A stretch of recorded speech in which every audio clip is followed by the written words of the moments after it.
Salam alaikum jami'an. Salut tout le monde. Je suis ravi de vous voir dans cette nouvelle séance consacrée pour la correction d'épreuves mathématiques de l'année 2017 pour le concours d'accès à la faculté de médecine et pharmacie de Rabat. Alors maintenant on passe à l'énoncé. Alors voilà l'énoncé sous forme d'un QCM. Alors comme vous le voyez ici, donc une ou plusieurs propositions sont vraies. Alors cochez-les sur la grille. Alors pour l'exercice numéro 1, alors soit le nombre complexe z égale à moins 5 facteur de cos p sur 6 plus i sinus p sur 6. Alors question 1, l'argument de z est congru à. Alors ce qu'on va choisir la bonne réponse, est-ce que c'est A ou P ou bien C ou bien D? Alors comme vous le voyez ici, donc juste un rappel, donc on a z donc égal. Alors on pose z1 égale à 5 facteur de cos p sur 6 plus i sinus de p sur 6. Alors l'argument de z1 donc égale à p sur 6. Bien sûr ici un nombre égal à 5. Alors la relation qui lie l'argument de z et l'argument de z1 donc est la suivante, soit p plus l'argument de z1 ou bien moins p plus l'argument de z1. Alors pour la première donne 7p sur 6 et la deuxième donne moins 5p sur 6. Alors en revenant donc aux propositions, alors la bonne réponse est D.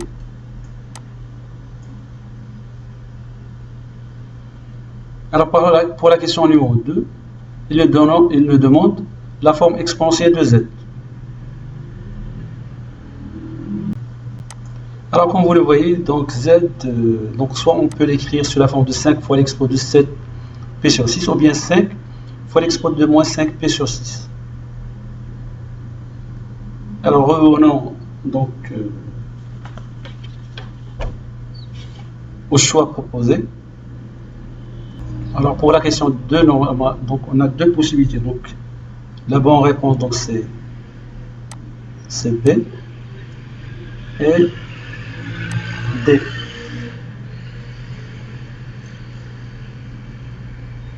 Alors maintenant on passe à la question numéro 3. Il nous demande donner la forme trigonométrique de 1 sur z.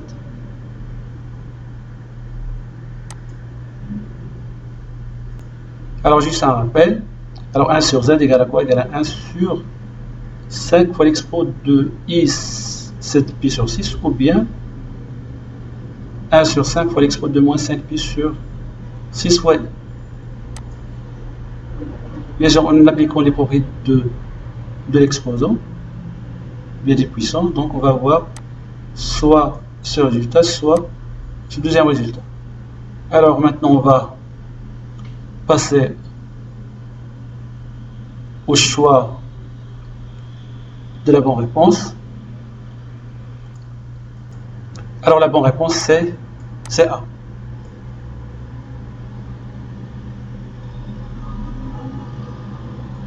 Alors maintenant on passe à l'exercice numéro 2.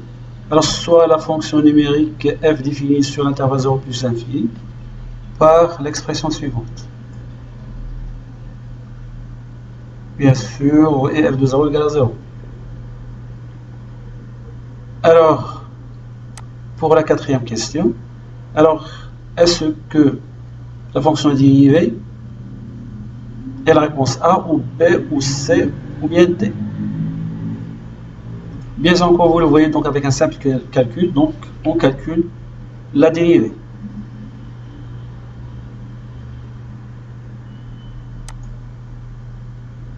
Alors donc c'est f' de x égale. Alors la bonne réponse c'est A.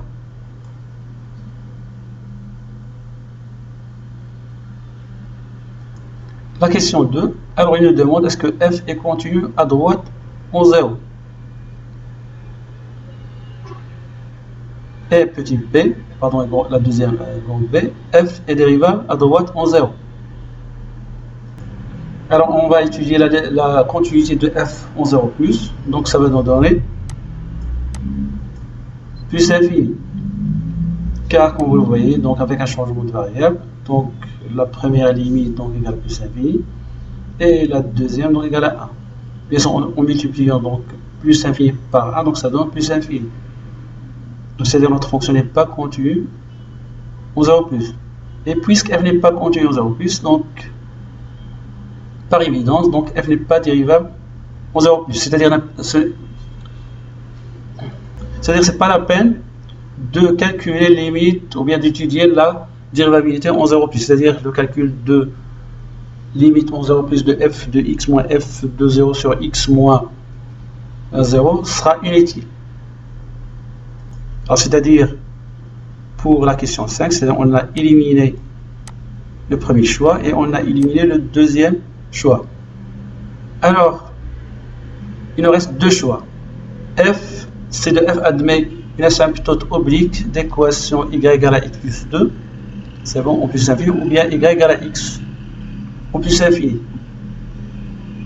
Alors, pour répondre ou bien pour faire le bon choix entre C et D, alors c'est pas la peine, c'est-à-dire notre fonction est forcément, il admet une asymptote oblique.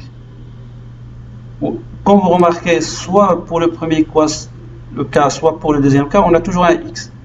C'est-à-dire on va calculer limite de f de x moins x. Et après on va voir c'est quoi le résultat. Si c'est 2, alors on va choisir C. C égale à 0, donc on va choisir D. Alors, comme vous le voyez, pour ne pas, bien pour gagner du temps, donc on va passer à la limite directement de limite en plus infini de f de x moins x. Donc, il sera inutile de calculer les limites en plus infini de f de x et après de f de x sur x et ainsi de suite. Donc, ce sera inutile. Donc, c'est pour ça donc on va calculer directement limite en plus infini de f de x moins x. Donc, on voit les donc égal à ça avec des calculs. Alors, on va aboutir donc à cette expression-là. Et cette expression égale à 2, pourquoi? Parce qu'en travaillant avec un changement de variable, c'est-à-dire en posant t égale à 1 sur x, alors x égale à 1 sur t, c'est bon? Et quand x tend vers plus l'infini, alors t, quand x tend vers plus l'infini, alors t tend vers 0, et 0 plus. Alors, c'est-à-dire cette limite est égale à cette limite. N'oublions pas que cette limite est une expression. Il faut la voir par cœur. Donc, égale à 1. Et ce résultat est égal à 1. Donc, d'où notre résultat. Alors, qu'est-ce qu'on peut en déduire? On peut en déduire que la bonne réponse est, c'est la question C. C'est-à-dire notre C de f admet une asymptote oblique d'équation y égale à x plus 2 au voisinage de plus infini.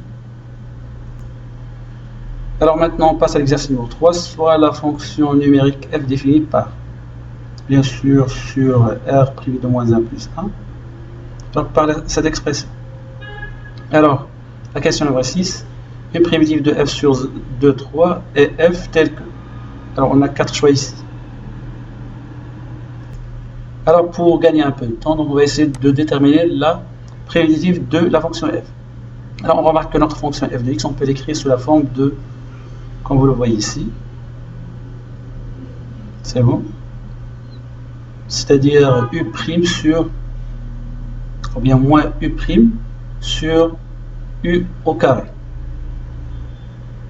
Alors, la fonction, ou bien f de grand F de x, donc la primitive de f, donc égale à quoi? Égale à 1 sur moins 2 facteur de x au carré moins 1, plus une constante dans R.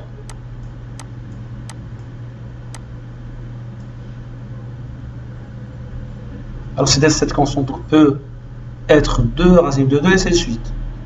Alors, revenons maintenant à nos choix. Alors, pour